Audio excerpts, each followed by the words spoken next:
I'm so excited to finally share this project with you today because I have been anxiously waiting for the mailman to deliver the hinges because the cabinet has been built for 2 days. But I now get to share it. And this was such a fun project for me because I got to use my brand new Kreg adaptive cutting system to do all of the cuts for this entire display cabinet. The adaptive cutting system is a complete cutting system that helped me to easily break down my 3/4 inch sheet of plywood. I was able to rip all of the pieces for the face frame and the doors, and it's easy to set up repeatable cuts so you get perfectly square cabinets and doors. And I cannot wait to share this project with you. Before I start breaking down my sheet of plywood, I want to give myself a straight edge. So I used the ACS to trim off about 1/4 inch of my plywood. Then I flipped it around so that straight edge was on the back side of my table because that is the area that you're measuring from. This first piece is actually too big to use the measuring capabilities already on the table. So I measured by hand, drew a line, and then easily lined that line up with the blue strip on the cutting. And I know that anytime I line that up, when I cut down it with my plunge saw, it's going to give me a perfect line.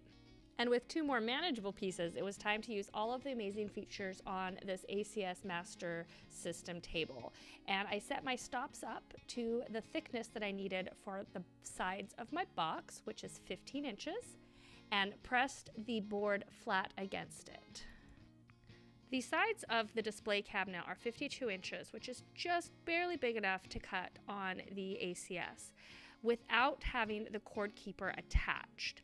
And instead of having a stop at the front in order to keep it from sliding forward while cutting, I slid it so it barely touched the bracket that holds my track, my cutting track, and that worked perfectly to get these 2 side pieces trimmed up.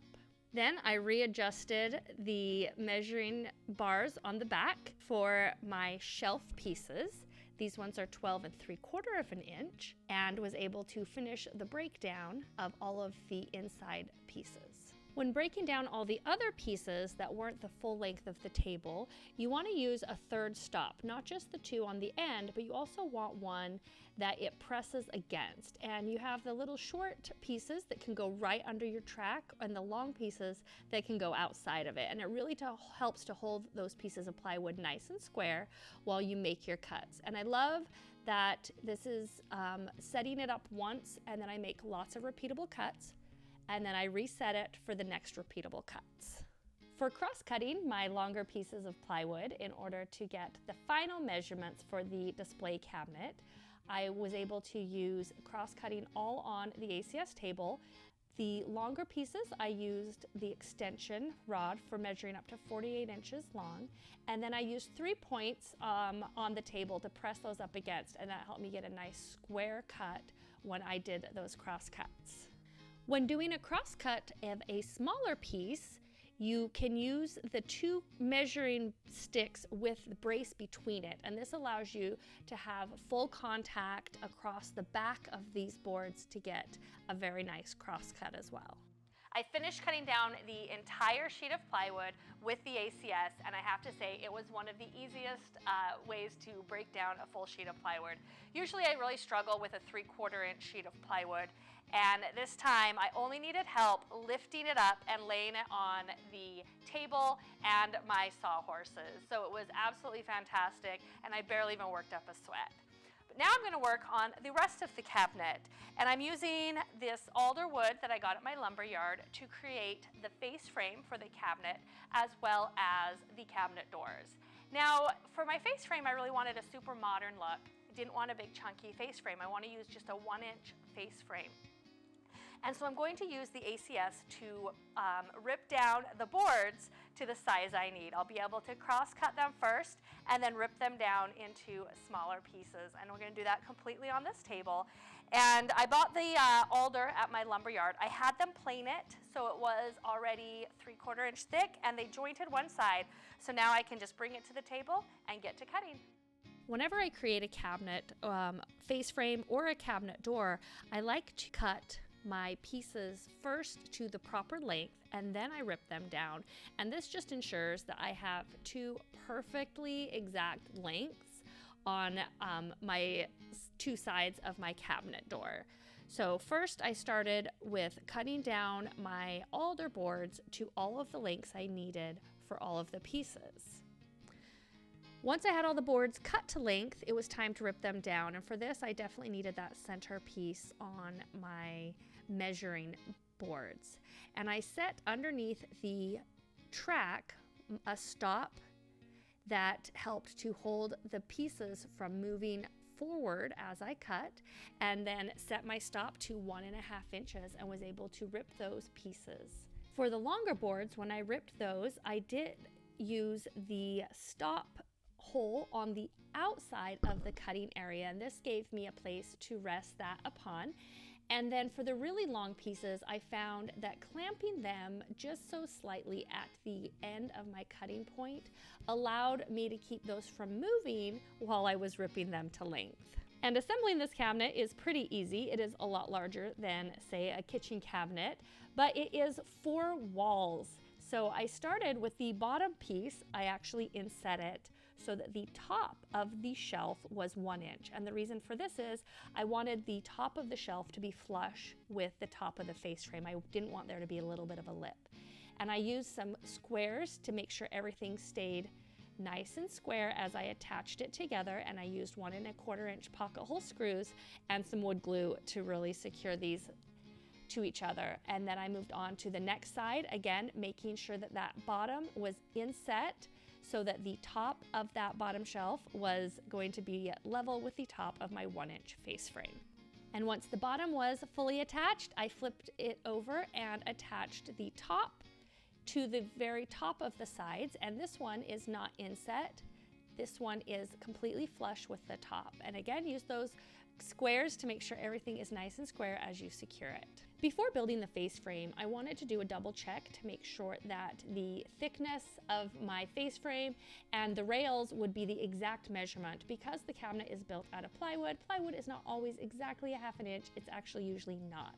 So I did trim up those boards as needed to make sure that my face frame, once assembled, would be exact same width as my cabinet already assembled. I added 1 pocket hole screw to each of the face frame rails. Now, the only reason I added only 1 screw hole is because with a 1 inch board, you really can't add any more. Typically, I like to use 2 to keep the face frame from twisting. But in this case, you just need to make sure to let that glue dry before moving it around, and then it won't twist on you after the glue is dry. So use your face frame clamps in order to get a nice flat face frame, and secure those 2 rails between the 2 styles to get a nice box with the pocket hole screws.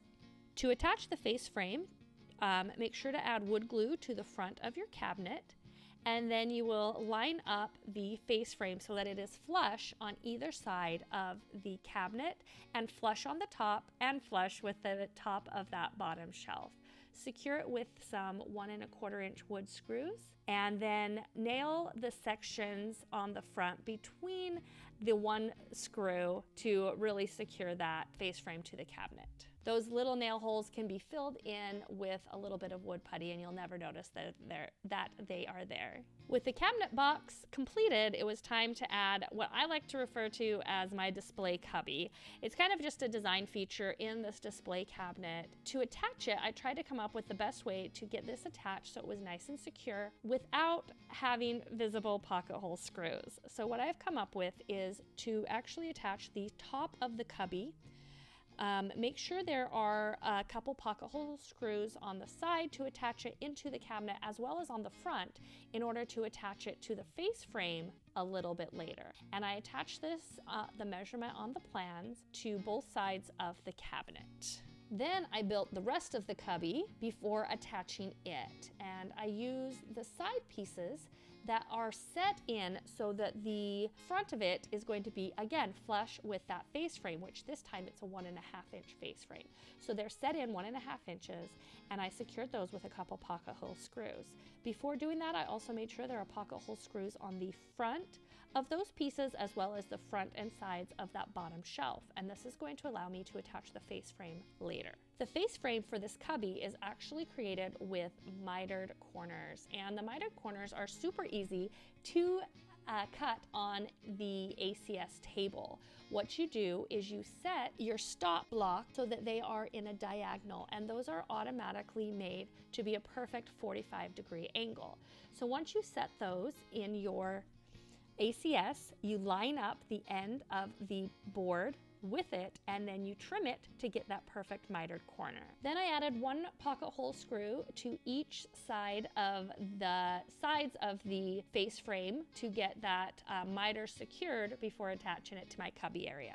To build the face frame with the mitered corners, it's just as easy as building the other face frame. You just want to make sure to line up those miters and then secure with a pocket hole screw. Make sure to use plenty of glue to hold them and the face frame clamps to keep them nice and flush. And again, with only one screw, there is possibility for twisting, so just make sure to keep an eye on that. Then place the face frame on top of the built cubby that is not attached inside of the cabinet. Add some glue to the front of the cabinet area and attach your face frame with those pocket holes that you drilled on the sides as well as on the bottom. Then it's time to attach it to the cabinet. Now, I added some wood glue to all of the areas that would be touching without adding it to the sides of that bottom shelf, because I didn't want that to get all over the cabinet as I placed it inside. This did take a little bit of wrangling to get it in because that first shelf is in there holding the cabinet nice and tight, but with just a little bit of maneuvering, I was able to get it in and secure with some clamps, and then I was able to secure the face frame to the top cabinet with some pocket holes, as well as secure those bottom cabinets into the sides of the cabinet. And what I ended up with was a beautiful little display cubby, and the only visible pocket hole screws are underneath the shelves that are also hidden by the larger face frame. Before adding the back to my cabinet, I decided this would be a good time to add holes for shelf pins so I could have adjustable shelving on the top and bottom section of my display cabinet. You could do this after the back is attached, but I liked having full access to the inside and outside much easier without a back on. To add the back, it first needed to be cut down, and again, I was able to do this on the ACS. I measured the back of my cabinet, and I added a 1/2 inch because I'm going to use a router to inset this into my cabinet. Make sure to reset your track saw for the thinner material, and then cut that piece. I used a trim router with a groove bit in it to add a groove. It was just the same depthness of my plywood for my backing, and I believe it is a 3/8 inch groove that I added to the cabinet. Now, around the cubby area, you do have to go in and out of that and then trim around it later. I used my saw and my chisel to trim that out, but the rest of it I was able to do with just the little router. And then I attached the back, but before I laid it in, I marked where the lines of the shelves on that cubby section are so that I could easily attach the backing to not only the shelves across, but all around the outside of the cabinet to make sure it was nice and secure. And with the cabinet fully built, it is time to turn my attention to these glass front doors. It's not a display cabinet without beautiful glass doors. And I have rails that were cut down to size, and I made sure to measure these again and trim them before moving on to building the doors. Just again, that 3/4 inch plywood is not always exactly 3/4 of an inch. So always measure before you move on to cutting. Don't just go exactly what is on the plans. Then you're going to add pocket holes to all of the rails and assemble those very easily in between two stiles, making sure to line up that center one so that it will sit right in front of the top area on the cubby. And repeat this for the other door. You'll have two identical doors on the front of your display cabinet. I filled the pocket holes on the cabinet doors with a plug that I cut out of some scraps of the alder wood and let that dry. Then once it was dry, to remove the excess, all I did was put some 40 grit sandpaper on my orbital sander, and it took no time at all to sand down that additional area on those plugs and have those doors ready for sanding. And before moving on to finish the rest of the doors, I decided to hurry up and make my shelves. And I'm just adding a 1.5 inch piece of alder to the front of the plywood shelves to really make it look a lot thicker and more substantial. Now the shelves do need to be trimmed down depending on what kind of shelf pins you are going to be using.